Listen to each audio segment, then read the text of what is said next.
The inside of Coates. Parker gets too heavily involved. And that's Whitehead and Coates.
in the rhythm and everything's clicking, everything's working like it should be. It's such a satisfying circuit, but it is also one of those tracks where if things aren't quite going to plan and you're sort of getting delayed and battling with someone's getting in the way, you're not able to hook up the ideal line through the corners, it can become very frustrating very quickly because it's all about momentum. These cars have a decent amount of power, especially with the hybrid, but they're not the most powerful cars in the world, and it's all about keeping that mid-corner speed up as high as you can. So certainly when we go racing, it is going to be important to try and find some clean air, try and avoid defending unless you absolutely have to, and certainly try and avoid making mistakes coming through some of these sweeping corners that lead on to the long straights. It's a challenging lap. It's also quite a long lap, as you said, about 2 minutes or so. So qualifying times, I'd expect them to be pretty close, but would not surprise me here, Richard, if one driver has put in maybe a bit more practice than the rest, if they can maybe take pole position by a slightly larger margin than we're used to. Could very well do that. And then, again, all about how much time you can put in. And I'm just having a look down to see where our good friend Thomas Potter is. Doesn't look like he's here. So it either means that the bus driver wasn't quick enough getting him home from school, or he has got the homework as suggested on his social media. Oh, beg your pardon. Yes, he is. He's B3. So he is there. I need to clean my glasses to see that. Thomas Potter up into third place, ahead of Ollie Gibson, Craig Curtis, currently the fastest man on track from Andy Carroll. I nearly said Adam Carroll again. I really must get out the Adam Carroll habit. I think I'm pretty sure I've called him that at some point in the past as well. It's easily done, isn't it? But yeah, Andy Carroll, apparently, according to Rich Hayden, pretty rapid in practice pre-event, so expecting him to go well. Another driver I'll have my eye on tonight, Richard, is Scott Bugner as well. You referenced him earlier on. He is 7th in points, but only carrying 5 kilos of ballast, which is a much lighter car than we're used to seeing Scott Bugner in. I don't believe he did a huge amount of practice before the opening rounds at Zolder. It was a bit of a last-minute decision to come back to racing with us here at the VRRC, but he's a multiple former race winner, and we know that when he's got practice time in, and he's got a light car, he is usually one to watch. You know, the thing I can never remember with real-life MG racing is whether he was in MG Owners Club or Car Club, and I know neither group liked the other one particularly, so I'm not going to say which one it was. I think it might have been the Owners Club that were with us at Thruxton last year, and he was mighty quick, Scott Bugner, and you know, a winning driver in that as well. So one of these people that you or that I get a little bit envious of, you know, that are good at all disciplines. So yeah, he's 6th at the moment with Craig Curtis. Craig Curtis is hanging in there, isn't he? So early lap going in well, 1:59.2, around about, you know, consistent with what we saw from Joel Last, 3rd in the championship with his hot lap. So Craig Curtis only got 3 kg on Ben Smith, championship leader, with 50. It's a big difference, isn't it? It is, especially around a circuit like this with so much undulation, and it's a long lap as well, so you're going to be slower for a longer period of time as well. So yeah, carrying that ballast certainly not going to benefit him, you would imagine, in the races, but or in qualifying even for that matter. So yeah, it'll be interesting to see how that does perhaps mix up the running order, but that's the whole point. That's the point of success ballast. It's supposed to stop the same drivers running away with it one week after the next. So yeah, we've got a competitive enough grid here at the VRRC these days that if the top 4 or 5 drivers from one week are off the pace, the drivers that then are able to take advantage, it's never really a surprise to see them up there because we know they're talented drivers, the likes of, for example, Josh Martin. I'd to see him moving up before too much longer. Craig Curtis likewise, although Martin gets it all wrong there, heading through the uphill chicane, and that will definitely have cost him some time. 1.7 seconds off the pace at the moment is Josh. Yeah, and you see, this is the me effect, isn't it, on Josh, down in 15th from 5th in the championship. So he really is not going to thank me at all for rocking up, and he'll be putting in a petition for Jacko to... Is Jack on holiday, by the way? Probably. He normally is. To be fair, though, Richard, I wouldn't be too hard on yourself because these issues with Josh Martin, believe me when I say they can happen at any time, and they often do. So I wouldn't take all of the blame yourself. Yeah, I must admit, Jack's not backward in coming forward with the insults for Josh either, is he? When he's been in the virtual comms box, with him as we get back with Scott. Yes, I should say we're all friends really. Josh is a very good sport and It's takes just it very joshing, well. isn't it? It's just joshing. Exactly. But no, very talented driver. He's a former champion with us, Josh Martin, and then for whatever reason just seemed to have a couple of seasons where things weren't quite going so well. But showed good promise a week ago. So you know, if he starts winning races again, that's the easiest way to keep us quiet, isn't it? That's a very good answer, actually. Yeah. So there you go. The gauntlet is firmly down, and we'll see whether he gets the digger out to dig it up and pick it up. Scott Bugner second. Yeah, good shout there from Rich Hayden. So Thomas Poss has been relegated to fourth. Still a good, strong performance from Thomas in that early session. And he was up at Croft because I didn't realise the family lived up there, but it was lovely to see him. Watch Andy Carroll trying to get a little bit further up the order.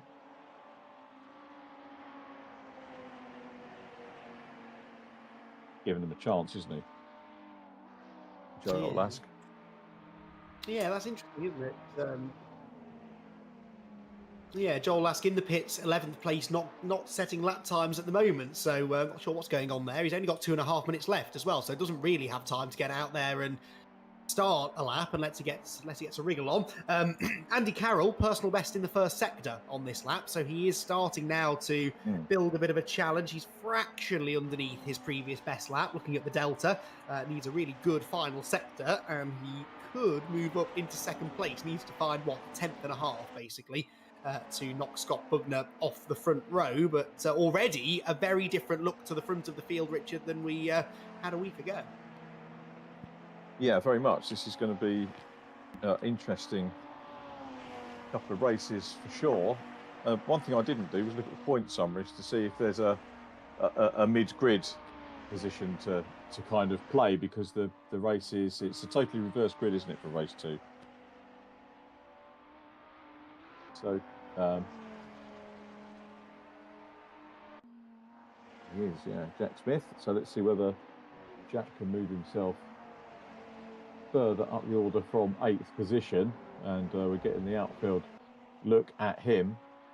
I'm glad we haven't got the new BTCC qualifying here, where, goodness me, it's complicated now, isn't it? It's pre-practice 2, split them into 2 groups, send them out, chop them down, send them out again, bring them back in, send them out again. Oh dear, oh dear. You have 20 minutes and done with it, thank you very much, you know, on a Saturday. I can see why they've done it, but wow, just a straight.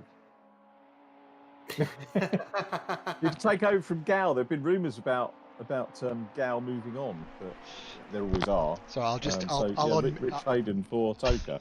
I'll unmute myself. I've been muted but you could hear me, but nobody else could. I'm unmuted now, though, so everybody can hear me. I was joking. I am not interested. I don't know. Nobody wants to openly challenge Gal, do they? Because it would probably mean that he'd send people after you. Yeah. Jack Smith, green again in first sector. Hopefully, he went up a place last lap. He went from 8th to 7th. Hopefully, he'll get another jump. But he's that weight is really affecting Ben, Joel, and Jack. Yeah, well, I was just looking at that. Jack Smith 7th, Ben Smith is 9th, isn't he? And Joel Lask, as we mentioned, only 12th, but hasn't done a huge amount of lap time. So, yeah, they are all struggling a little bit, but actually not a huge amount of time between them. Smith is, what, 2/10 quicker than Smith? Jack Smith quicker than Ben Smith, that is. And then Joel Lask probably a further 4/10 back. So they are reasonably even, but a fair chunk off the top boys, aren't they? Craig Curtis looks like he's on course for pole position with a 59.2, and he is nearly half a second quicker than Scott Bugner. So, Richard, that's kind of the point I was making earlier on. Being such a long lap, you do sometimes find if one driver really clicks with the track, and it's a track of this length, their pole position margin can be a bit more substantial. Not that half a second is a long period of time, but when you look at how close the rest of the field are, that is pretty healthy. Yeah, absolutely right. So Jack pulled in the pits. He aborted. Pit lane didn't finish his lap. And I'm surprised actually that we're not seeing some changes in the times, because I've written the top 6, and normally, as you know, and I jot them down, I'd have to scribble them because someone will put in something very quick late doors, but very nearly there. Anybody else got greens? Andy Carroll had a green sector on his last one. He's finished, currently in 3rd place. It's shaping up nicely, isn't it? I'm rubbing my hands together here, literally and metaphorically, for the upcoming race as we watch Dave Heasman 10th in the championship. Do you think it makes a difference because Dave is a Beamer pilot, isn't he? Does it make a difference that to him that he's in something similar to his real racing? It depends how good the mod is, I suppose, and how good a job the mod developers did of making the car pretty lifelike. But from what I'm hearing, everyone's really enjoying the car, and certainly that's normally a sign that it's pretty close to real life. So he'll certainly have an air of familiarity with it all, I suppose. I seem to remember him going a little bit quicker at Zolder than here, though. He's scraped into the top 10 in the points after the first couple of rounds, so maybe it's more a Mugello issue that he's not super comfortable with Mugello compared to Zolder, two completely different styles of racetrack, of course. So that would possibly explain that. Should we go to the ads? Okay, so qualifying complete. We'll take a quick break and we'll have some interviews with you in just a minute or so.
Well, welcome back, everybody, to the VRRC qualifying done with here at Mugello. We've got our top 3 drivers on the grid for race 1 joining us in the commentary box. I'm going to start with our 3rd placed driver, Andy Carroll, who will be starting towards the pointy end. Andy, it looked as though maybe there was a further improvement to be had in the closing stages there. You had a couple of personal best sectors, but it's such a long and technically demanding lap. It's difficult to hook it up over the full 2 minutes, isn't it?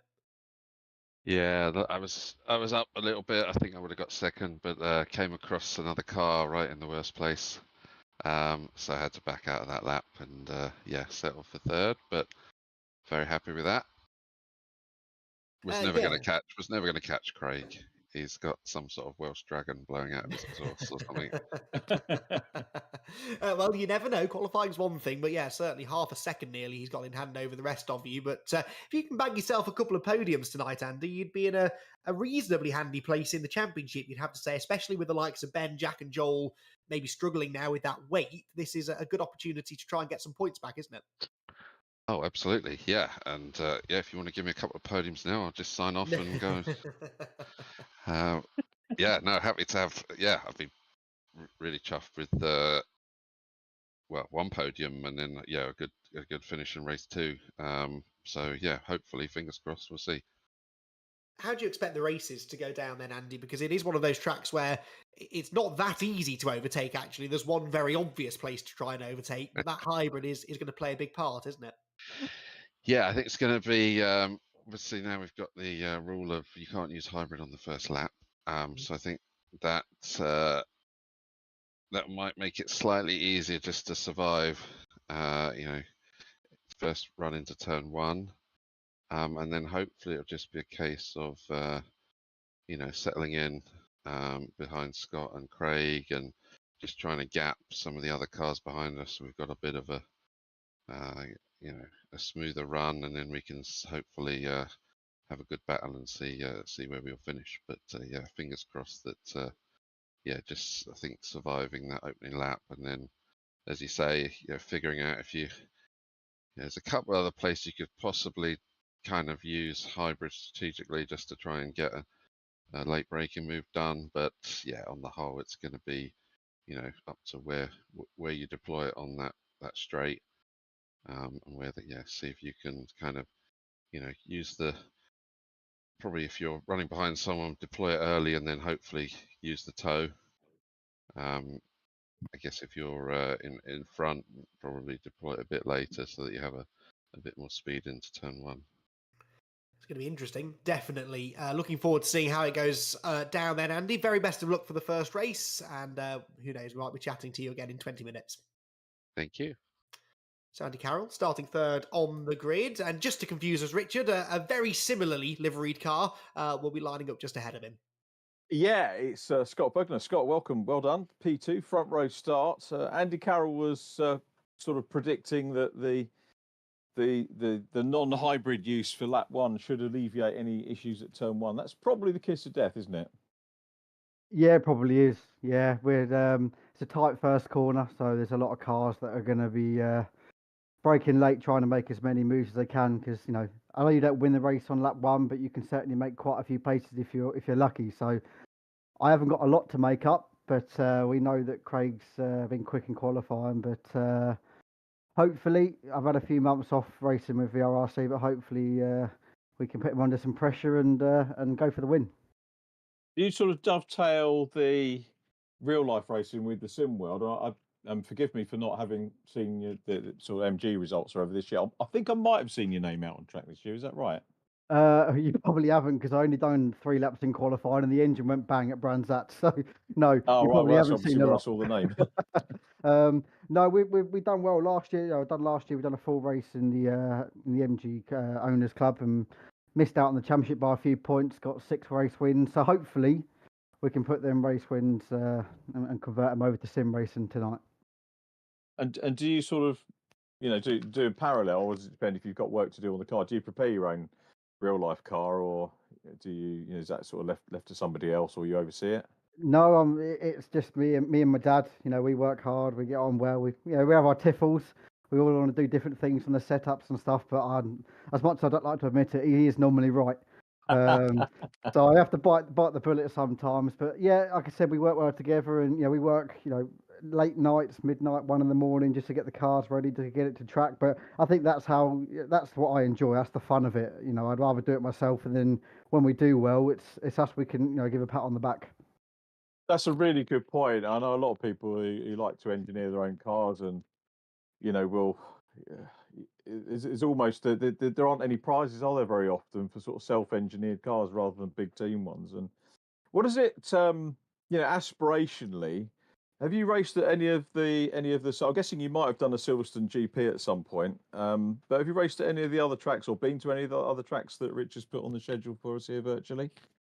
Yeah, I mean, not in this season. I have done the GP circuit, but obviously I normally just do your normal Donington, Cadwell, Mallory, Silverstone Brands, Snetterton. But yeah, I mean, it's just nice for us because we don't have the biggest budget. We probably have the smallest budget on the grid. We turn up with a transit van and the trailer and 1 spare wheel and tyre and a few spares that we probably will never need.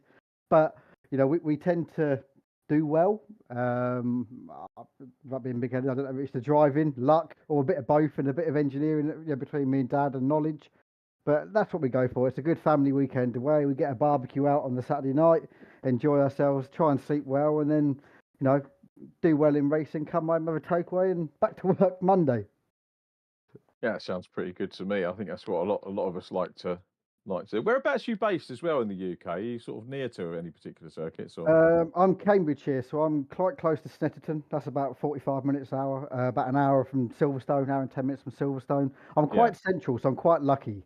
I mean, I've done Thruxton and Castle Combe last year. That was a fair trek, but they're probably 2 of my favourite tracks. Thruxton was really good. But yeah, the only track I haven't done in real life is Alton Park, which I think is probably one I am missing because it looks like a proper roller coaster.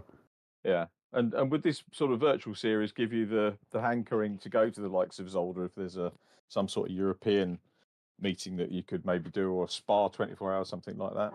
Oh, 100%. I'd definitely give it a go, but obviously, like everything in motor racing, it's all about the funding. Yeah. I don't have any sponsors, so we do it off of our own back. And it is hard, £500 an entry. It doesn't sound a lot when you look at touring cars and all that sort of stuff, but it's a lot of money. But like I said, we can only do what we can do, and we do really well with the equipment that we've got. Nice one. Well, good luck for the race. I think we've better have a quick word with Craig before we run out of time, because I Thank do you. tend to waffle on. Good luck, Scott. Nice chatting, and hopefully catch up with you on the podium. Thank you very much. Yes, Craig Curtis, pole position for this first race here at Mugello, and by quite some margin as well. Was that pretty much the perfect lap, or was there more time on the table? Yeah, happy with the first pole to start off. Yeah, I actually did a 59 dead a little earlier this afternoon, so I just wasn't able to replicate that, unfortunately. But I had enough in hand, I felt, to hold first on the grid. So yeah, really happy with it. It's but obviously a bit surprised. I've got the car bug guys behind me instead of the DK Power boys, but never discount Jack and Oliver. So yeah, it's going to be a nice run down into turn one, and hopefully, I'm hoping for a boring race on my side. So, but we'll see how it goes. But yeah, I've just been in the groove with this track since I jumped on over the weekend, and just been sort of chipping away at the lap time, and hopefully I'll have a win. I'll be having a chat with you in about half an hour. Excellent. Well, that sounds a bit like a plan to me, Craig. We've got less than a minute before the race starts, so we'll let you get off. But congratulations on the pole, and very best of luck for the race. Thank you, Andy. Appreciate it. So there you go. Top three.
So Scott Bugner continuing to apply the pressure to Craig Curtis, and actually now starting to shrink the gap. He was really pushing on the previous lap. Noticed a moment where he got particularly sideways actually through this part of the circuit a lap ago through Borgo San Lorenzo, turn 5, and it's maybe starting to work. He's halved the gap nearly compared to what it was a lap and a half ago. And Richard, you can really see the way that number 7 car is moving around. He is on it.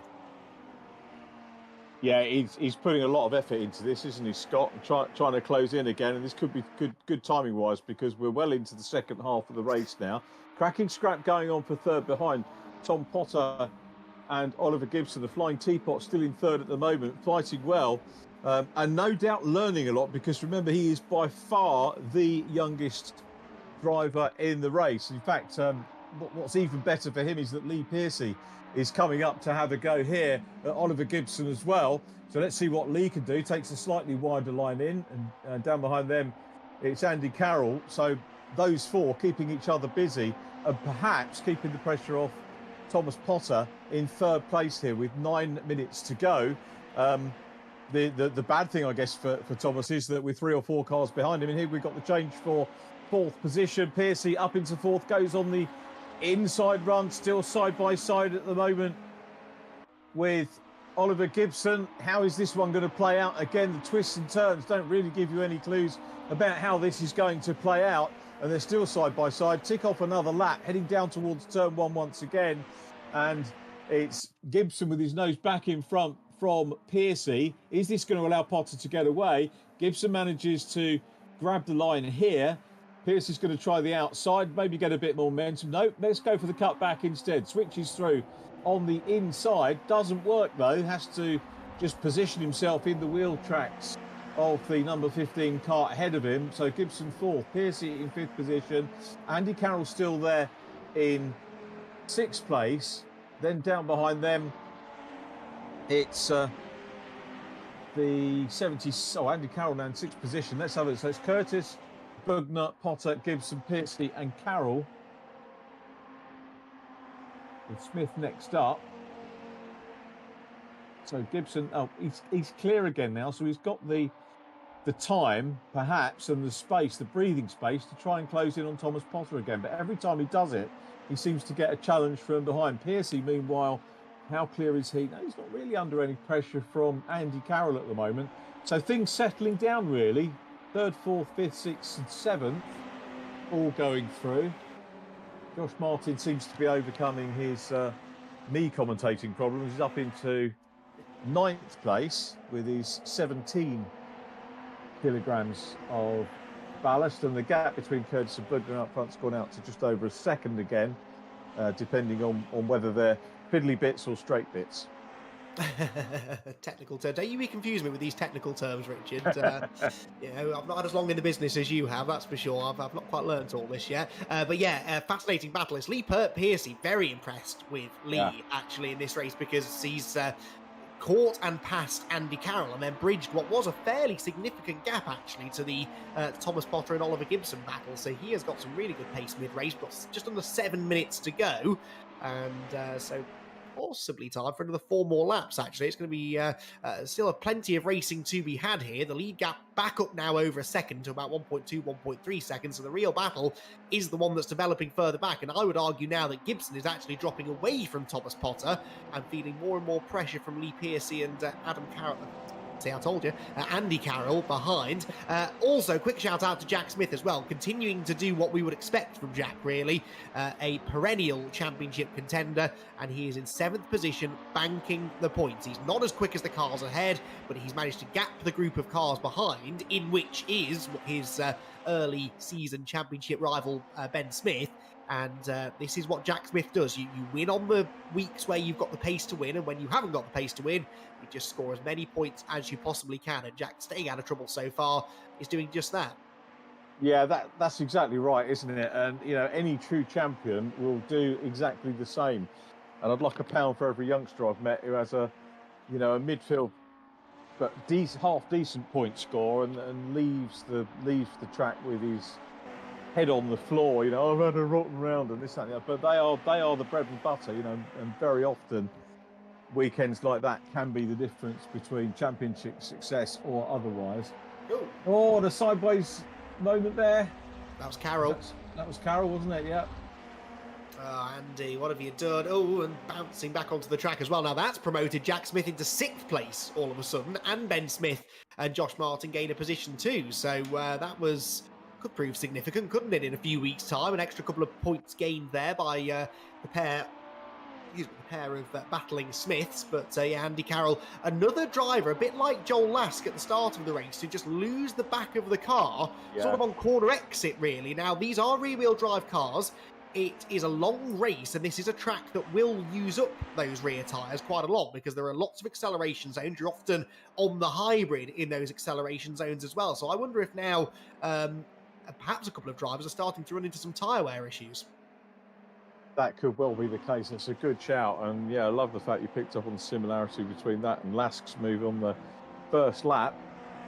To watch Lee Pearce, is he going to get closer to Oliver Gibson? I think Gibson's scoring decent points at the moment as well. Still hasn't been able to close down on Thomas Potter in 3rd.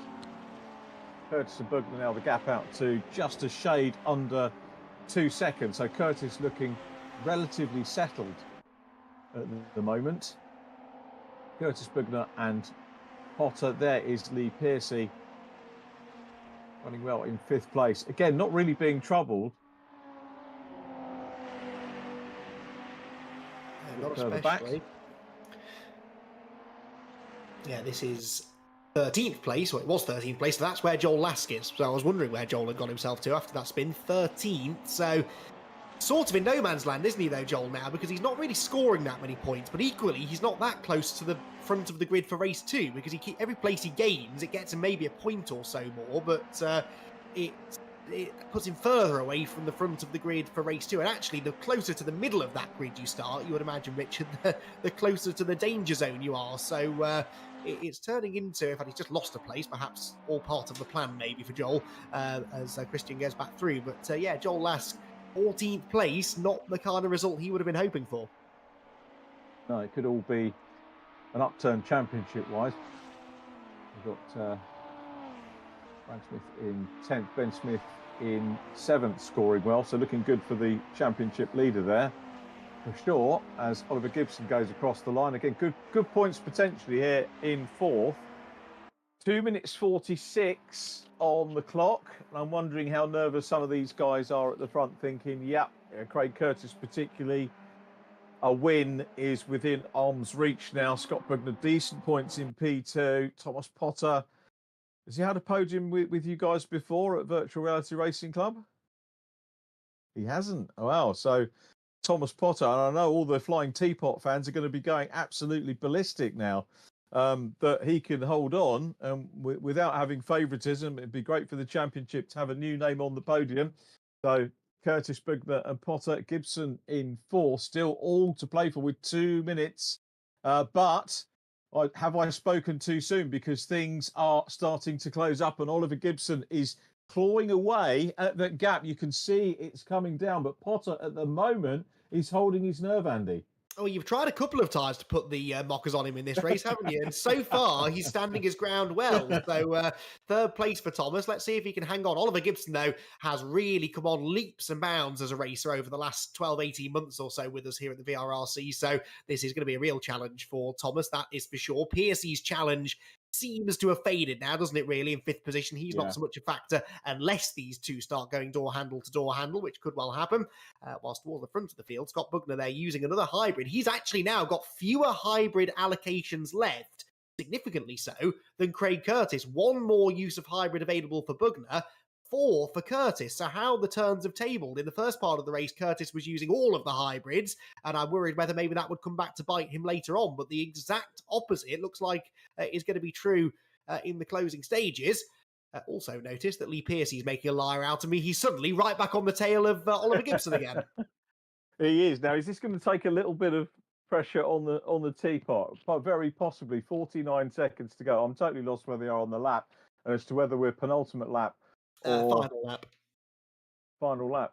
So, okay, it's still all nerve-wracking stuff. But yeah, that really has turned, hasn't it? With Bugner having ended up using more. Potter under big pressure now, so this is a crucial scrap here for third place with just the 25 seconds left on the clock now, and Gibson is shaping him up. Let's see whether Gibson is going to have a look around the outside. Is he going to deploy the hybrid to try and get past? He's all over the back of the third place man, trying to sneak a podium here, Andy. Oh, this is getting close now. Potter has to have nerves of steel to keep Oliver Gibson behind him.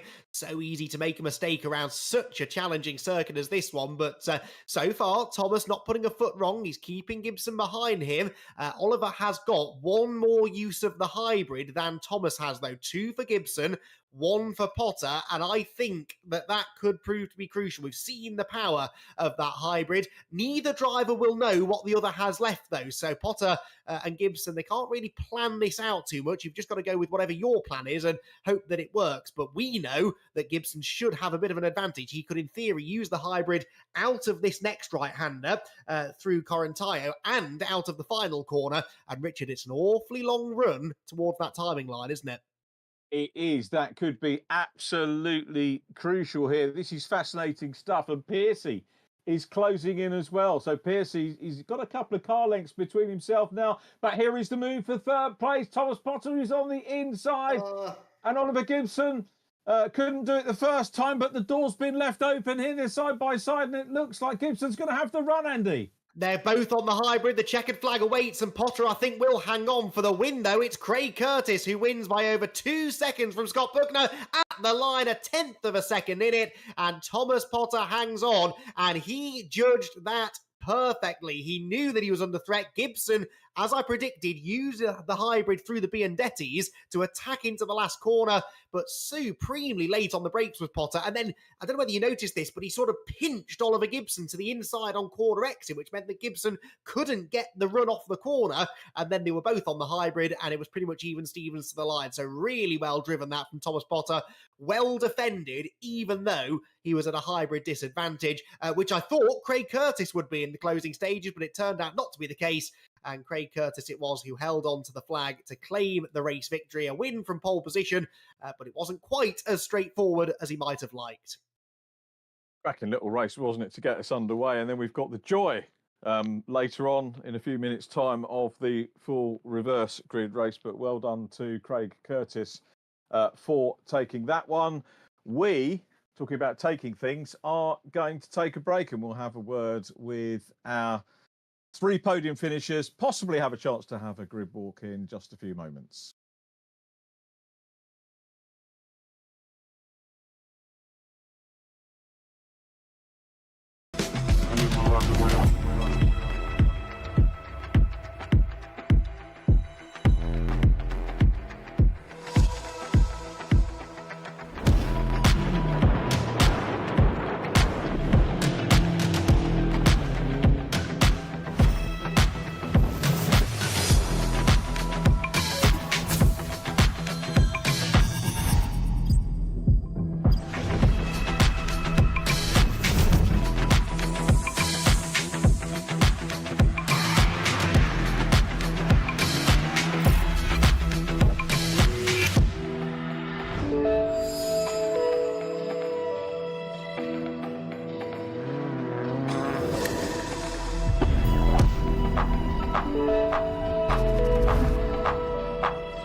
Welcome back, everyone. And our first podium, Thomas Potter. How about that? How do you feel, mate? Amazing. Many congratulations. What a super driver. And talk to us, if you will, about that pressure you had, particularly in the closing stages. How did you feel? I was like, every lap I was just trying my hardest not to make a mistake because, Oliver Gibson was like right on my bumper across the line as well. Andy pointed out that in terms of the hybrid use, that Oliver had, I think, one more than you going on to the last lap. Obviously, no way you could have known that, but your lines and everything were absolutely perfect. And I was worried that we'd given you the big build-up and it might go pop, as it often does when a commentator tips someone to do well. But what does it feel like to soak that pressure up? Well, right now it feels perfect because I've just got my first podium on an online race, and I'm just super happy. You know what? I think it's going to be the first of many. So, you know, it all starts here with the sim racing, but then you go into the real world, and obviously you're doing a little bit of socialising in the real world as well. One of the things that you were talking to me about when we met up at the weekend was about your campaigning, and I think it's making a real difference. And are you getting good positive feedback from that out in the world? Yeah, it's getting super positive feedback, and now obviously with all the names on my car, now I've just got a podium. It's gonna go well. I said I was going to try and hook up with you and read out some of those names. I think that'll wait for another day because now you've got a podium. We'll have the opportunity to do that again. But you know, to respect those people that you are honouring on your car, I think it's an amazing thing that you're doing. So well done. Thoughts on race 2, Thomas? Because obviously it's a reverse grid, lots more to do. Probably going to be a little bit more physical. The great thing about fastest off the front is you do your work in qualifying, and the reward is that you get a shout off the front. But lots more to do race 2. What's your strategy going to be, do you think? I'm gonna take it easy on my first lap and just then on my second I'm just gonna try pick the times to overtake and hopefully get some good moves on the inside. Brilliant stuff, Thomas. Well done. Congratulations on that podium. Very well done, mate. Yeah, thank you. Yes, congratulations, Thomas. We'll see whether he can make it onto the podium again in race 2. One man who knows the challenges of finishing on the podium in 2 races in the same night is Scott Bugner. It's something you have managed before, Scott. We'll get on to your chances of doing that in race 2 in a moment. But for now, race 1, second place, solid start to the night. But you must be a little bit frustrated. You gave it a good go at beating Craig, but he just always had an answer, didn't he? He did, yeah. No, he had a good, he had an answer every time, and unfortunately, at the minute, I'm not putting the racing drivers' excuse out, but I'm just using a folding table at the minute. So every time I'm turning, the table's turning with me and trying to tip over. So I'm trying to hold on to it, but good places, good positions, good points. I think Andy Carroll done well as well. I think he come 5th or 6th, so good points for us as a team. And then roll on to the dreaded race 2. So is there a plan for you to re-upgrade your sim setup in the future? And if so, is that likely to happen before the end of the season? Because if that is going to be the case, I think you'll have a few others worried if this is how quick you are on a fold-out table. I have got a sim on its way, another rig. But I'm in the middle of moving house with my girlfriend. So we're moving in a couple of weeks. And then once it's here, I'll build it all up. So hopefully, maybe halfway through the season will be my turning point. So they can have the bragging rights at the minute, but I'll be aiming for Joel like I normally am at the second half of the season. We're counting on it, Scott. We're counting on it. Thoughts for race 2 then? I mean, that table might start doing laps around the room, I think, given the arm twirling you're going to have to do to survive the dramas. We know how lively these races can get, don't we? As long as I'm hanging on to the table, I don't mind. Yeah, I think I've done it before. When we were in the touring cars and in the Civic Cup as well. In the Sims, I was quite lucky. I'm going to touch the wooden table now. I was quite lucky, and I could get through the field unscathed most of the time. I think at Brands Hatch GP in the touring cars, I went from something like 18th to 4th in the first lap. So if I can do that again, I'll be laughing. But we know it's a difficult place to overtake here, and but you know me, I'll get my elbows out, and Joel's got a target on the back of his car. Well, looking forward to this one. This should be interesting. Scott, congratulations. Welcome back to the podium, and we'll see if we get a chance to talk to you again later on this evening. Cheers, guys. Thank you. So that's Scott. Yeah, well done. Yeah, nice one. Well done, Scott. Thank you very much, Andy. And congratulations to our winner, Craig Curtis. Well done. That all, well, I was going to say went to plan. You'd have obviously been happy to have led it from lights out to checker, but that gave us a little bit of extra entertainment and showed what you were made of in that race. Yeah, really enjoyed the opening few laps with Scott. I made a reasonably good start. Didn't bog down that much, but then I saw it. Scott just sweep round the outside of turn 1. I just didn't want to sort of run wide and end both our races, so I hung back a little bit. But yeah, we had a good ding dong back and forth for a few laps, and I just thought, right, that's enough now. I need to get ahead a little bit and hopefully just stretch my legs a little bit. And He would just within a second, 1.5 seconds all the time. So yeah, I wasn't able to rest on my laurels, unfortunately. But we had a good race, but I'm just glad I managed to sneak ahead in the end, and just get a win, which is a nice feeling. I was talking with Andy. We were commentating at Croft at the weekend, and we were talking about how I can't do this discipline, either sim racing or real racing, because I don't have the concentration to be able to do, perfect lap after perfect lap. But that's what it's all about for you there, and just the tiniest increment better over your nearest driver building up just mounts up, doesn't it, to enough of a gap at the end. It does, yeah. I mean, I've even surprised myself, in all fairness, with the pace I've had at this track. I'm a bit worried what the ballast will be for next week, so this might be the last chat I'll have with you guys for a while. But it's like I said, after quali, I've had a good rhythm and flow on this track since I logged into it over the weekend, and I'm still, well, I'm not relatively new, but it's racing these guys since day one, and like I said before, I'm learning a lot from them, and also want to say big well done to Teapot as well for the podium. It's really well done. That's good. Did I say fastest lap as well? I think you got fastest lap in that race to add to the pole as well, so well done on that. I did see it, yeah, I did see it. I think Scott was ahead of me by 1,000th, so I had to use my hybrid for one more lap. So I thought, I want to get that at least. So yeah, that's done. I mean, I guess with hybrid, you can't sort of plan when or how many you're going to use until you know what situation you're in the race. Yeah, especially lap one. Obviously, we weren't able to use hybrid, and obviously normally we use the finger on the button as soon as the lights go out. But I think it's a good idea because a lot of drivers have massive overspeed. I rarely use the hybrid during practice, so you kind of misjudge your braking points, and so. But luckily, as far as I know, there wasn't that much carnage. But race 2, we'll see what's in store. So I might hang back for the first lap and then get the lay of the land and see where I need to push. Yeah, Thomas was saying much the same thing, and the last thing any of us want is for all of the cars to be in a big bundle off the track at turn one. But once the adrenaline kicks in, is there the temptation to just go for it and make up a few places if there are gaps? It is, yeah. I mean, from experience now alone, I've learned just to not be too impatient. It's a long 25-minute race. So yeah, before you know it, I think last week at Zolder, which I was really disappointed with my driving in that. But I think with about 3-4 laps left, I was down in P18. I think I came across the line P10 or P9 potentially. But yeah, it can all happen in the last lap. So you just got to be very patient and bide your time. When you said you were disappointed with your driving, were there judicials or?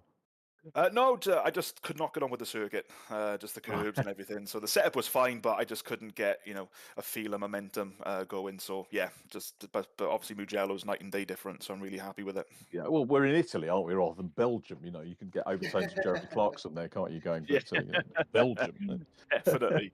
But we're in Italy now, the home of the passionate home of racing. Excellent, Craig, brilliant. It's lovely talking to you. Congratulations on the pole win, fastest lap. And have a good one for race 2. Really appreciate it. Thank you. Thanks, mate. Well done. And Andy, car's already lined up, and I haven't even had a chance to look at the grid yet. But I think we've got Mark Stokes on pole. We have then Paul Laramie, John Jones, and Walton in 4th, but it's all right because that order won't be the same in about 10 seconds' time because the red lights will be out and will be array and racing. It's the Labatt's-esque livery that lines up on pole position, car 08, and it gets a good launch from pole position as well. Mark Stokes will definitely lead them towards turn number 1, and with no use of the hybrid on this opening lap, remember, they should not be able to catch him. One on the grass further back, it's getting a bit messy, but it looks as though Stokes is going to hang on to the leader, is he? Laramie very late on the brakes, gets to the inside and sort of spooks Stokes out wide, and they're still going to be side by side exiting the corner.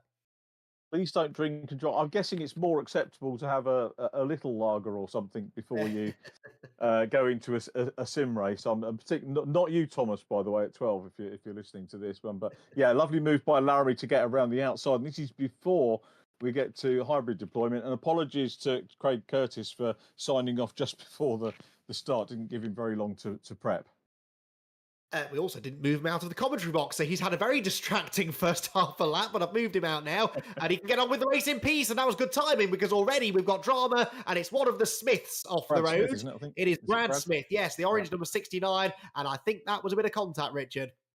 I think it was. So do we still have the is it the Monday evenings where Rich gets sort of stuck in clerk of the course and drags everyone along to find out what they've done wrong, yeah, there'll be plenty of that to review. I don't envy Rich the work of going through all that. It must be a real labour of love, or just a labour. I think it's maybe an educational experience for them. I'm live. I am live, by the way. I was going to say, I wonder who it's an educational experience for, them or you. I'm sure you hear a few excuses that perhaps you could apply next time you're on the sim. There's been a drama further back, by the way, he says, moving swiftly on, that involved Joel Lask and Thomas Potter, so they both just dropped right towards the back of the order again, and Andy Carroll, I fear, was involved. I also think that Ben Smith was caught up in that too, and Scott Bugner. They've all sort of found themselves in the bottom half dozen places, and Kenny Press and Brad Smith out of the race altogether. So it has been, as we predicted, Richard, a bit of a messy first lap. Yeah, Craig Curtis up into 11th place. Olivia Krzyżanowska is immediately ahead of him. Olivia in the 899. If you're wondering why it's prefixed by an 8, I think Olivia is one of our Scottish contingent, if not the only Scots person in the race. And the 3-digit 8 prefix goes back to the days when short oval racing numbers, particularly in hot rod racing, were regionalised, and the 800 canon was for the Scots, 700 was West Country, 900 was Northern Ireland. Not that any of you need to know that. As my colleague David Addison would say, the audience don't need to know that, Richard. On the contrary, I am fascinated. You should write a book, Richard. You really should. Yeah, that's interesting. I did not know that. And yeah, Olivia doing well inside the top 10. End of the first lap then. Who's made good progress? Oliver Gibson. Look at Oliver Gibson, 8th position from what, about 4th from the back he would have been on the grid. What about the others? Jack Smith is 11th, just outside the top 10. Bugner's the one who struggled, isn't it? He's only 15th. After that first lap, but keep an eye on that black and purpley coloured number 15 car, Oliver Gibson, who I think is just behind this mess that's all kicked off. That was John Jones around, and Oliver Gibson, actually, just mentioning him, did a really good job to get through that without drama, although he has slowed, I think, because look who's just gone past him. Craig Curtis, race 1 winner, into 7th place. Yeah, this is maybe, is it too early to talk about a Curtis podium? Very, very possibly, but he's really making the most of not having the ballast. You heard in the interview saying that he's really got to capitalise on that, and he was almost sort of waving goodbye to us, wasn't he, in terms of podium interviews when he gets the extra ballast on. But yeah, super job from him at the moment, up into 8th, as we watch Chris Blakey in the black and gold 27 livery. Mark Stokes still in 3rd. Oh, sorry, Richard. I just noticed Curtis and Gibson were swapping places on the timing tower. So that's the battle, really, isn't it? They're the two quick guys coming through. They should have the pace to pass everybody in front of them. I think this could be the battle for the win. Forget the podium. I think Curtis and Gibson have both got a shot at the win here, and Gibson knows that he wants to try and get past Curtis as quickly as possible, and he might just have done it with use of the hybrid down the main straight. Curtis comes back at him, though, up the inside line, but this could be a really significant battle. A battle that, for the time being, is still going the way of our race 1 winner. I love the virtual drone shot. It just reminds me, by the way, that we've got for the first time, as BSB did, we've got a white car off in the mix there. As BSB did last weekend, had drone footage for the first time. We've got that on ITV this weekend as well. Yeah. So we had blimp coverage before from the Goodyear blimp, but we've actually got drone footage as BSB did this weekend. So looking forward to that. Yeah, it gives a completely different perspective on the track and on the use of racing lines as well, and the momentum through a corner that you carry by going in wide and cutting into a late apex. An early apex there, taken by Chris Blakey, taking advantage of a mistake from Stokes, who makes another one now and ends up depositing himself in the gravel. Through will come Adam Lyle, through will come Craig Curtis, and through will come Oliver Gibson. So those two are both in the top half dozen now. Jack Smith is into the top 10 as well in 9th. So just keeping an eye on some of these expected front runners who are starting starting to move their way through, but I really do think this is a significant battle between Curtis and Gibson. Any opportunity that Oliver has got to find a way through could put him in the position of favourite to win the race. He's trying the outside line now as they go through the right-hander at Correntino. That's a bit of a low percentage move. It wasn't that likely to work, but he's just trying to distract Craig, I think, because what we saw in race one, Richard, was that if you leave Craig Curtis to his own devices, he's very difficult to keep up with.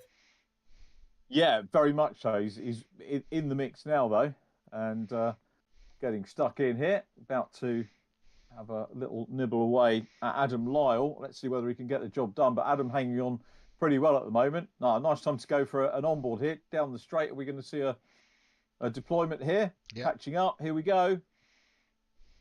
Moves to the outside. Side by side. It's going to be the outside one when they come into the corner. Switch onboards. And the repass is going to happen here on the inside. Oh, he's off. Craig, what were you doing? He didn't need to take that risk under braking, just a bit too late on the brakes and desperate to try and get past Lyle as quickly as he could. And look what it's done now. He's dropped right down the order. Where did he end up? Well, a sixth, I suppose, but 2.5 seconds behind those two. It's Olivia out. That's Olivia out. That's sad. That's not good to see. Olivia just off the circuit there, and I think into retirement. So disappointment for her. 18th place at the moment. So Oliver Gibson now takes up position as favourite to win, maybe. He's got 2.5 seconds over Craig Curtis, but still can't find a way past Adam Lyle, who's putting up a sterling defence so far, keeping both of these two at bay. And the longer Gibson spends behind him, the closer Curtis might get again. He's wide over the curb. Lyle then uses the hybrid look to try and get away from him. That's maybe not the best place to use that hybrid, although it will give him better acceleration out of the right-hander. I think it's only a matter of time before Gibson gets through. But look, even in just those 3 corners, Gibson drops half a second to Craig Curtis. He's up the inside. The door's going to close. They almost lean on each other slightly. There might have been a rub on the apex, but Adam Lyle just about keeping his nose ahead through into the left and right. He goes. He's still in front. And Craig Curtis has gained a full second on these two, Richard, in the last 5 or 6 corners. Yeah, this is exactly why you don't want to squabble over it. They again, they're not going to work together, are they? But if they did, they would be able to get away, get in touch with Chris Blakey, who's running in 3rd place. Sam Walton, who I've not given a shout out to, having a good old run at the moment in 2nd position. Nowhere near close enough at the moment to challenge Paul Laramie, but 2nd place, none too shabby at the moment for the driver of the number 6. As we watch Craig Curtis continue to try and close down on these two. If he does close, passing is going to be another difficult thing to do, as we're seeing here from Oliver Gibson struggling to get past Lyle. Lyle doing a super job at the moment of defending, and as I say, this might become a triumvirate very shortly. I just heard from Olivia, guys. Her gear stick disconnected and blew her engine up. Oh, no, okay. So I presume everybody heard that update then, yeah, Rich? they did, Yeah, okay, that's a shame. So Olivia out of the race then with, the closest thing to a mechanical failure you can get really in sim racing then, the hardware failing and causing an engine issue in sim. Oliver Gibson is... I don't think Adam Lyle will be on his Christmas card list this year, let's put it that way, because he is making this very difficult for Oliver.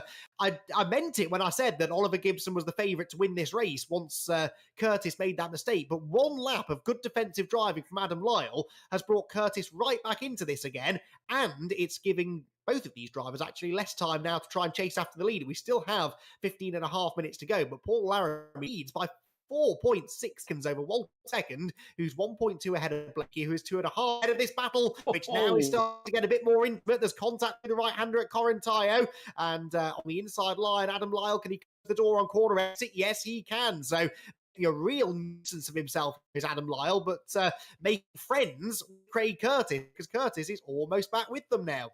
The intimacy would have been better at Casanova. It was a few corners further on, wasn't it, here? Still side by side.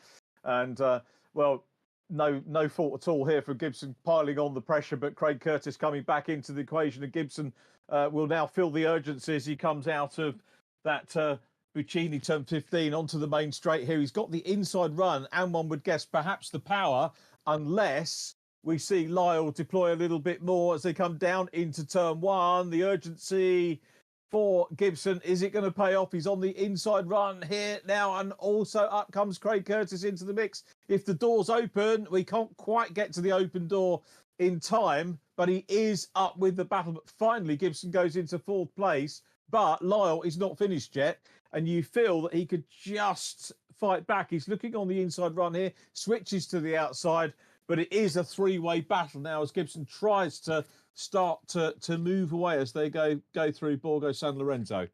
Yeah, Gibson had to use the hybrid though coming out of that third turn, and that meant that he's got one less to play with now. It did the job. It got him away from Adam Lyle, and it should now mean that he can escape up the road. But how defensive will Adam get against Craig Curtis now? Can Craig do what really Gibson wants? And we'll find out momentarily then as they head towards the right-hander. Curtis up the inside line, up the curb. But, well, Adam Lyle, in fairness, is being equally stubborn to both of them, isn't he? He didn't make it easy for Gibson, and he's showing no intention of waving Craig Curtis through either. Yeah, he wants the points. There's no way he's going to give them up. You don't wave a white flag and roll over and have your tummy tickled, do you, in this racing for sure, in any racing for that much. There's a number of crashes coming up on the timing screen that I can see, which is affecting drivers. Thomas Potter, Stuart Henderson, I think Josh Martin's had a little bit of an issue as well. That's Stu Henderson. So he's had a issue as well. But all this, though, this battling has meant that Oliver Gibson is now, or has now effectively dished out the battling to Craig Curtis, who's with Adam Lyle. And this is giving Gibson a chance to maybe edge towards a podium. Do we still think he can win it? We've got 12 minutes 35 on the clock. He is 2 seconds down on Sam Walton. So it's Blakey now up to second, Laramie the leader. Podium is perhaps possible, maybe not the overall win. Well, yeah, possibly not now, because Laramie we haven't seen him really since he took the lead earlier on, but he's just been getting his head down. There he is, Paul, streaking clear. He's 2 seconds further up the road now than he was when I mentioned him a lap and a half ago. So he is untouchable. He's got more hybrids left as well than basically everybody behind him too. So Paul Laramie judging this race perfectly and got to the front and cleared off. And that is really the best way to win these reversed grid races. If you can get to the front and pull a gap before the other quick boys come through, then the race win should be yours. So yeah, I think Laramie for the win is pretty settled, but I think Gibson and Curtis are still going to be podium contenders and could yet challenge Blakey for second place before the flag. Glad you've done the big build-up on Paul Laramie because yeah, let's hope things don't go pear-shaped, because he really has earned what he's done so far, albeit from P2 it's front row, but yeah, cracking start from him and putting in some very, very good laps.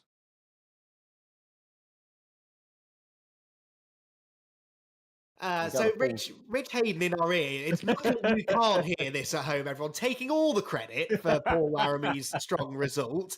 Here we are, waxing lyrical about what a good drive Paul's done, and trust Rich to try and claim all the credit for himself. But yes, Paul has been making use of the VRRC Sim Centre, which I have to say, having used those facilities once myself as well, didn't make me a better sim driver, but it was an awfully good fun day. So yes, if you do fancy honing your sim racing skills, do give Rich Hayden a call.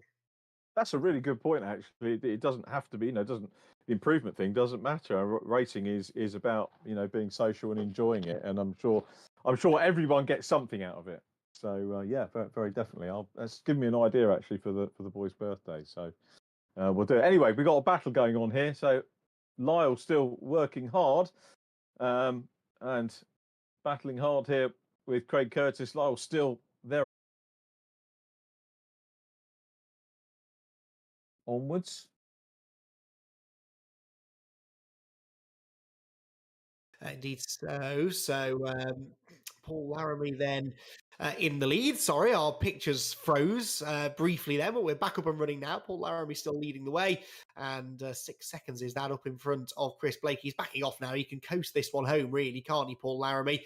Although 9.5 minutes to go, so can't really afford to back off too much. And actually, that gap really has shot down all of a sudden by a good second and a half or so. So I don't know whether Paul made a mistake or this is just Chris Blakey using more hybrids. No, I don't think it's that either. So we'll monitor that with interest, as we will. This fight that's going on for third place. Walton under threat from Gibson, whilst in the background, Richard, Craig Curtis still has not found a way past Adam Lyle. Gibson, though, gives the hip and shoulder to Walton. It's not going to work. Walton will give it straight back, and that is a difficult part of the circuit at which to go wheel to wheel.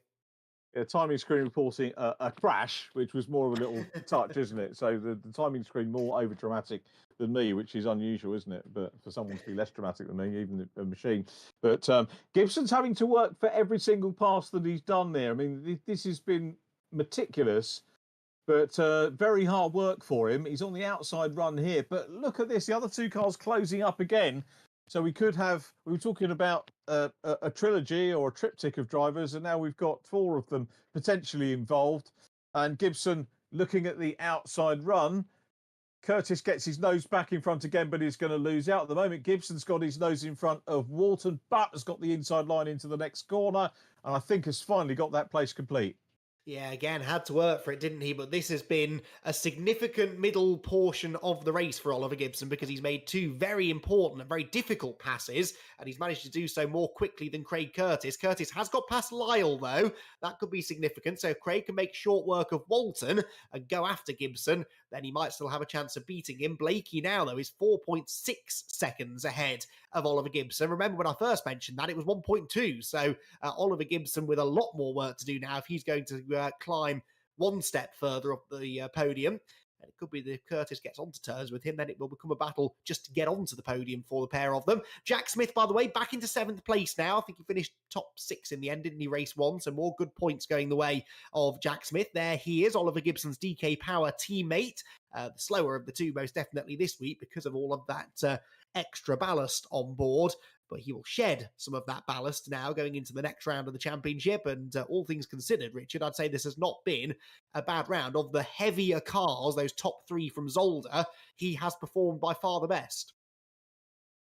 He has indeed. And Oliver Gibson, remember, 4th in the standings coming in, none too shabby as well, with 4th position in race 1. 3rd currently in this one is going to score well, and we get the points up relatively quickly, don't we, once they've cross the line, so I don't have to worry too much about doing my sums, and probably a little bit early in the campaign to be worrying about that around 2 of 8, but that's my excuse for not doing the maths as the battle continues. Watson and Curtis getting stuck in now, so let's have a look and see how this one pans out. Craig Curtis to the outside, he'll spot Oliver Gibson just a little bit further down the road on his own in 3rd position.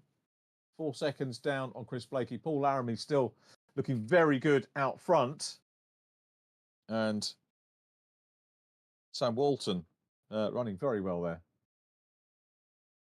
Yes, he is. Sam 4th place and just runs a bit wide as we said that, though. And here comes Curtis. Needed no second invitation, did he? Straight up the inside. And Craig Curtis about to jump up an extra spot. So Craig Curtis then goes 4th now.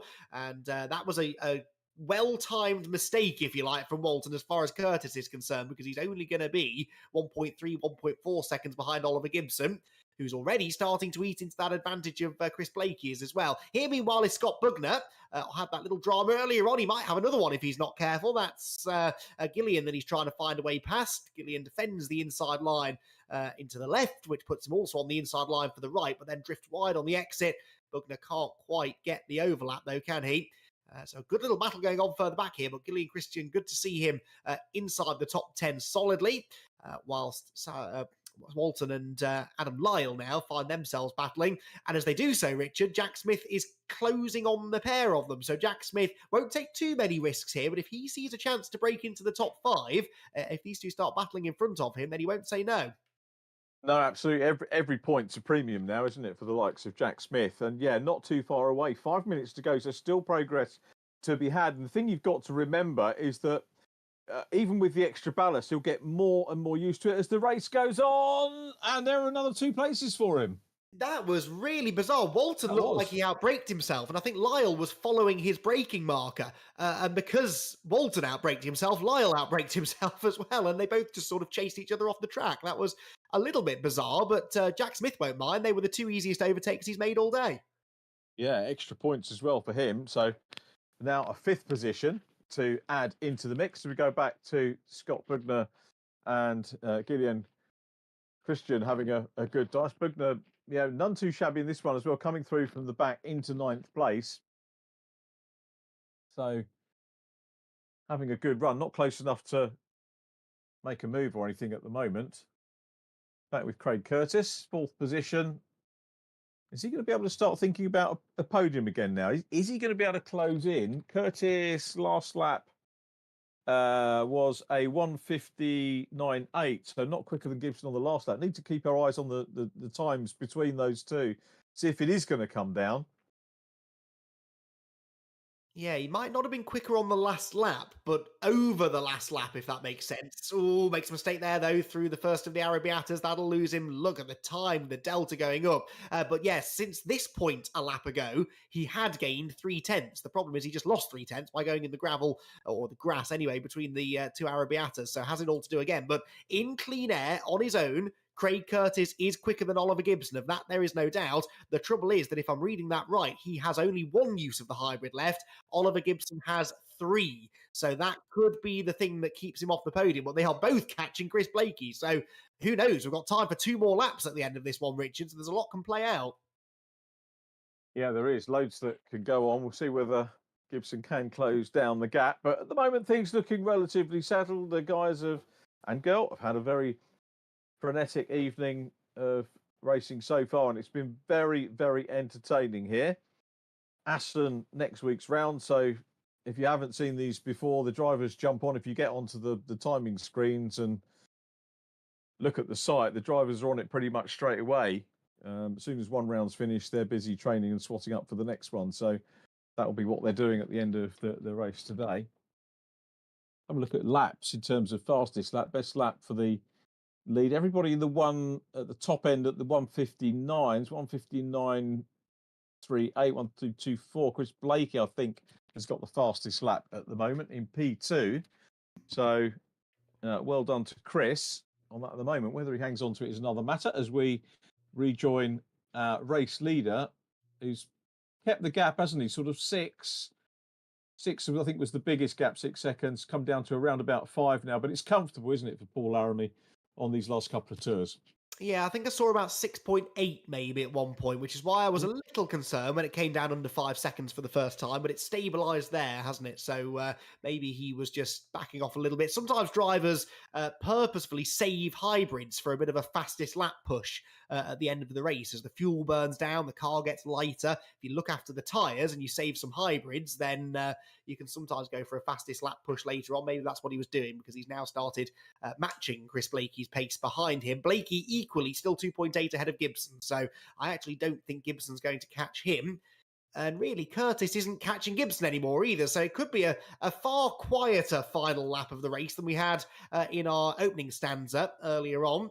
But we'll have to wait and see. As we've seen, it's easy to make a tiny mistake here. Such a high-speed circuit. You only have to miss an apex by a fraction. Then you dip a wheel into the grass, you lose your momentum, and suddenly a big amount of time can be lost. So all of the drivers have to try and keep their concentration here into the closing stages, where you are physically and mentally worn out. People like to say, Richard, that sim racing isn't particularly physically demanding. Well, perhaps not quite as physically demanding as the real thing, but believe me, I speak from experience when I say you work up a real sweat when you're on the sim, especially with the weather being quite mild as it is now, and your head is pounding. You're making so many decisions all the time, just trying to keep the car on the straight and narrow. Even if you're Paul Laramie out on your own with no pressure, you're never given a moment to rest. And it's the easiest point of the evening at which to make a mistake, and it would be the most heartbreaking point at which to make a mistake and throw it all away.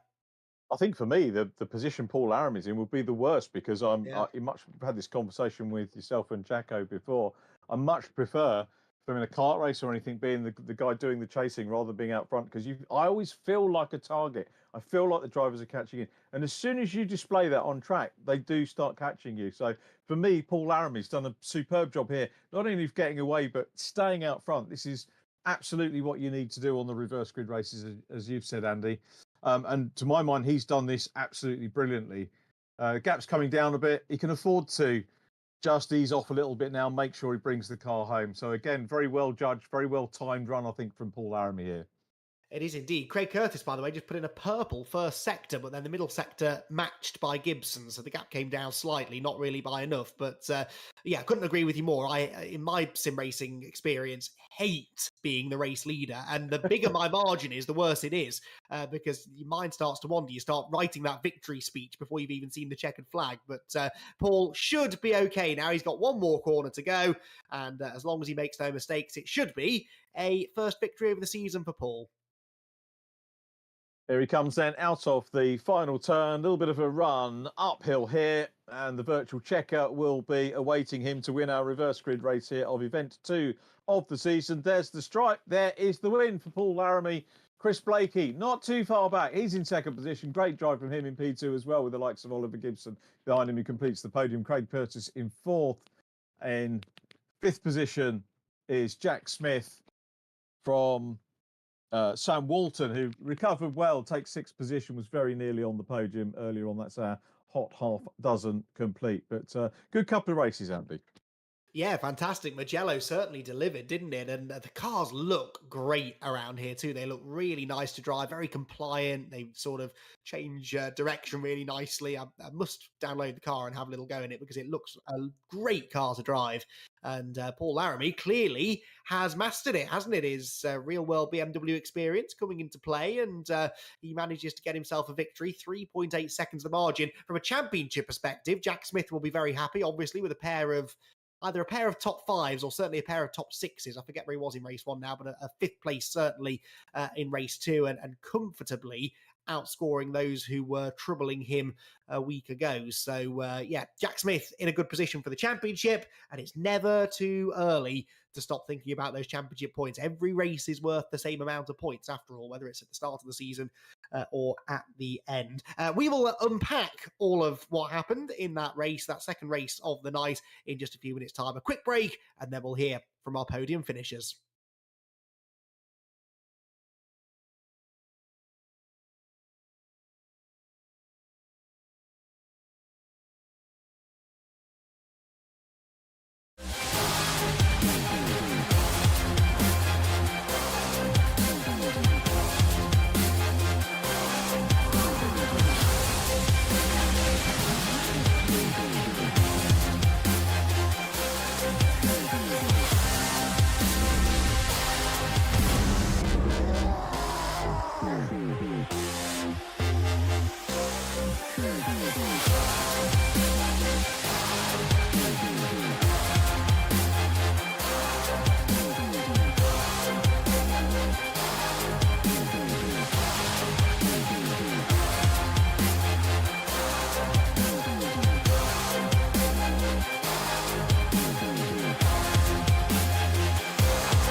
Well, welcome back, everybody, to the VRRC. BMW Cup Race 2 at Mugello completed, and we can hear from our top 3 finishers then after that race. We have got, for some reason, Olivia Krasnowska's car on screen, but as much as she would have loved to have finished on the podium, she was a non-finisher, unfortunately, in that race. But it was a 3rd place finish in the end, and on the podium for Oliver Gibson. There we go, that's more like it. Oliver, congratulations. First podium of the night. It was nearly a double podium, wasn't it? But it was tricky to get past Thomas in race 1.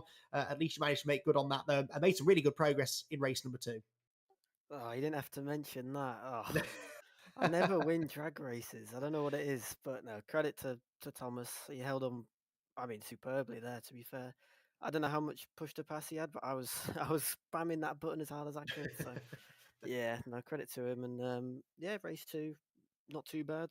Happy with it. I thought I could win, to be honest, after the few incidents in front of me, and I was like, oh, bit of clean air, few cars to pass, job's a good one. But everyone seemed to be the Sergio Perez of tonight. So yeah, I couldn't pass him, but I'm happy with 3rd. It's a lot better than I thought I was going to get. I was hoping for a top 10 at least, so a 3rd is very welcome.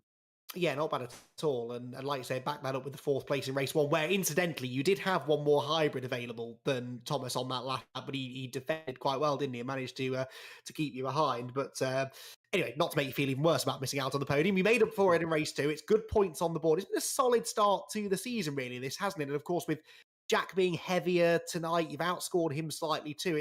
Is it going to be one of those seasons, do you think, where it's a little bit sort of, one group of drivers will do well one week and then the next week it could be a completely different set? That ballast really seems to affect these cars quite a lot, doesn't it? Yeah, I know me and Jack were struggling for this round, especially Jack, because obviously, like you said, the weight was is quite substantial in these cars. Actually, a lot more than I thought it was going to be. So it's really going to be sort of on and off, I think, for me and Jack every round. So he's got to be lucky and see if he can be on the right ballast at the right time. But yeah, also, in the racing as well, the race 2, I mean, that all came down really to incidents and me being a bit lucky and all of that. So yeah, I'm just hoping I can keep up the pace and be there at the end, because I haven't got a top 3 in these championships yet, and I've been doing it for over a year, so it's got to come one day. Wow, is that right? You've not had a top 3? I just sort of assumed you would have done, because you've been competitive the whole time, haven't you? But you are right. A little bit of bad luck sometimes has sometimes been your undoing. So really, the way I see it, you're due a bit of good luck now. So if you had a bit of good fortune on your way in that race, then perhaps that's the universe sort of paying you back. Because yeah, I'm surprised you've not had a top 3. This is a car, though, that you would imagine would suit your driving style. So have you come into this season quite confident that now could be the time? Yeah, I mean, it's rear-wheel drive. It's exactly what I like. If anyone knows me, I hate front-wheel drive. So I saw BMW rear-wheel drive. I'm in. But yeah, I think there's probably one of the best shots I've got. Really, it's a car that I seem to be getting along quite well with, and I sort of understand. I think it sort of suits my driving style. I won't give away what that is for rivals, but yeah. So I'm just hoping I can keep up that look and keep up those good results, and we'll see where we are towards the end. Excellent. Well, certainly so far so good for you, Oliver. Good to have you back on the podium. Always nice to have a chat. And yeah, we'll catch up with you again next week. Thank you. Well done. Yeah, well done, Oliver. Joint 4th, I think, in the standings now with Joel Lask, so all to play for. But on to 2nd position, started on the 2nd row of the grid. Chris Blakey, well done, Chris. Good to see you on the podium. Thank you, guys. Yeah, it was pleased I managed to keep it there. I thought Oliver was catching it at one point, but then I think I popped in fastest first half. The first couple of laps were a bit chaotic and a couple of incidents which probably get reviewed, but yeah, pleased. I couldn't quite catch Paul, but I thought I'd best let him win since he's looking after my pedals at the minute.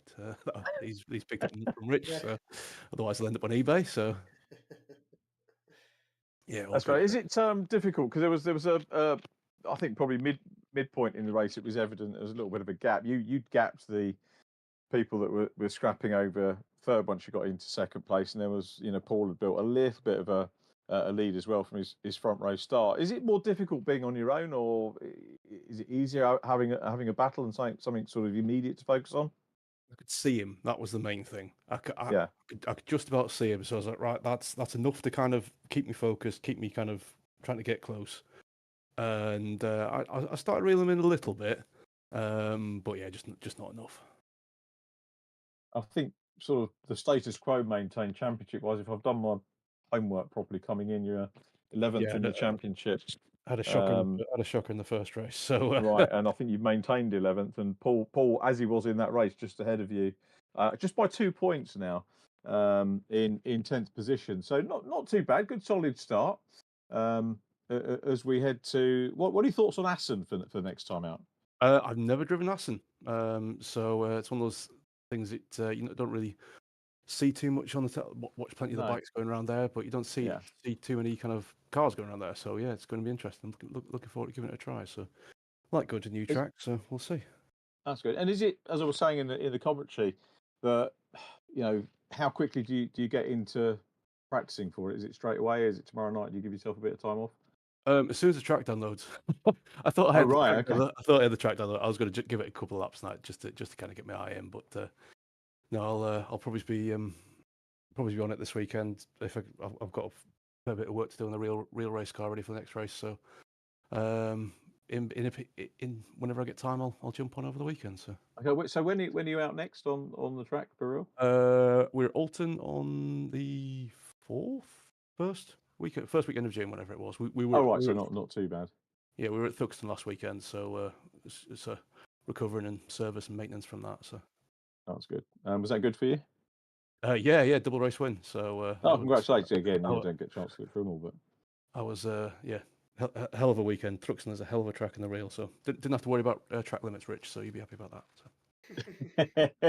Yeah, Thruxton and track limits, that's always a thing, isn't it? It looked like it was a good crowd. I saw some posts from some other people that I know that work on 750. It looked like there was quite a few spectators in watching as well and enjoying the To racing. be fair, I was quite impressed. There's a lot of people milling around. There's a lot of spectators up on the banks and that. But yeah, it was real good. Such a fast track, fast as the car's ever been. It's great. So. Oh, brilliant. Well done on that. And congratulations on a great drive to the podium in race 2 tonight, Chris. Thank you, guys. Nice one, mate. Cheers. Excellent. Yeah, congratulations, Chris, not only on the result tonight, but over the weekend too, and not the last time we'll see him on the podium, I am sure. Now then, Paul Laramie, race winner here at Mugello. That sounds good, doesn't it, Paul? And actually, once you got the lead, it looked pretty easy. Were you sort of aware of how significant it was to get to the front as soon as possible there? Yeah, I mean, it's great to be at the front, great to get to the end to the win. I was managing hybrid use. I'd seen from the timing screens I had a good gap. So once we got past the second or third lap, I thought, well, I'll do 2 or 3 laps with kind of double hybrid use to try and get to the low 59s, knowing I might be able to create a further gap. Then backed off using hybrid for a few more laps, which I know we can catch a little bit. But just left me enough at the end that if he did get close enough, I could have kept enough to do kind of 3 more double kind of hybrid laps at the end. So I was kind of managing the pace through, so I could see it on the timing screen. I could see where people were, so it was just managing it through, really. That's interesting there. So you were doing what I was doing then and really watching that gap because it did grow and then it shrunk and then it sort of stabilized again towards the end. But because you don't know what everybody else is doing with regards to hybrid use, it gives you that extra thing to think about. Myself and Richard were talking actually about, what goes through your mind when you're leading a race and you're getting into the closing stages. And I said, you never get a moment's rest because there's so much to think about, and throw in that hybrid strategy as well. It can give you a bit of a headache, can't it? It can. When I had to assume Chris had used a few of his to catch up a little bit. And being in the front, because I had that gap, I could choose not to use them at that point, knowing that I could sacrifice some of the space. I mean, I wasn't sure how long the total gap was, but I could see where he was in the mirrors relative, so I could kind of judge how far back he was. So it made it more comfortable because I could manage the gap through the race. And that you did, and looked after the tyres as well, obviously pretty well. So how tricky is it with tyres with these cars? Because they're rear-wheel drive, so the tyre wear should be pretty well balanced across the front to the back, but you've got that hybrid, you're using it in the traction zones out of the tight corners. We saw a few drivers further back that seem to be struggling in the closing stages.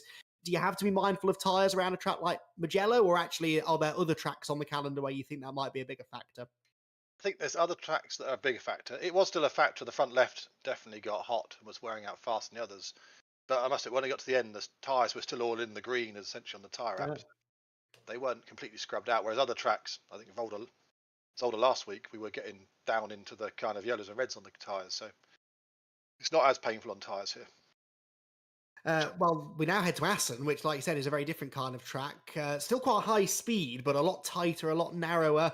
Should provide a different kind of racing, would you expect? I expect so. I think, I'm not sure I've ever raced there in all the years I've been doing this at VRRC. Yeah. Rich probably could tell me otherwise, but I don't think I've ever raced there in 4 years. So it'll be a new one on me as well. So try and get a couple of laps in a minute just to make sure it's all working, and then get some practice over the weekend, I think. Excellent. Well, that's probably not a bad idea, Paul. Practice makes perfect, but you've done pretty well tonight at Mugello with a brilliant result in race 2. Congratulations on the race victory, and hopefully we'll get a few more chances to chat over the rest of the season. Yeah, definitely. Thanks all. Thank you very much. Thanks, Paul. So Paul Laramie completes our podium finishes, but Richard, one more driver to have a chat with, and that's our driver of the round. It is. Congratulations to Craig Grosjean Curtis. Driver of the day. Thank you, Rich. Yeah, really. Well, I wasn't expecting to be brought in the chat. To be fair, I actually forgot there was a driver of the round nomination. So it's been a good evening. Been a good evening. I think the best I've had since being with VRRC. So yeah, it's really good, boosting confidence, and just hope I can replicate it now in the next rounds, and get the practice in like I have with Mugello, and just maintain the consistency. When you've got new circuits that you haven't done before, it's sort of extra homework, isn't it? It is, yeah. I mean, I've ridden Assen on, the motorbike games and stuff like that, so I know the layout roughly. But in these cars, it's going to be a completely new thing to all of us, I think. So practice is key for next week, and again, just aiming for consistency. I honestly didn't expect to be as quick as I was this week. It was a shock. Obviously, the ballast helps as well, but we'll see what it is for next week. And but hopefully, manage to with race 2, I managed to stay out of trouble for the first lap or two, and it was all happening around, and for some reason I just found myself in the top 10 by about lap 2. So I was like, oh, this is a good start. And I think I went a bit deep in the first corner when I was battling with Adam and Oliver, so I lost a couple of places there, but managed to bounce it back. I just couldn't get in touch with Oliver at the end, so I used all my hybrids by then. So but yeah, it really enjoyable evening. Excellent. Well, it's enjoyable for us as well. Congratulations, and we look forward to catching up with you soon, Craig. Thanks, Rich. Have a good evening all. Thank you. So, Andy, I think next on the script is a look forward, which we've done a little bit already, to our next event. Indeed so, where we head from one sort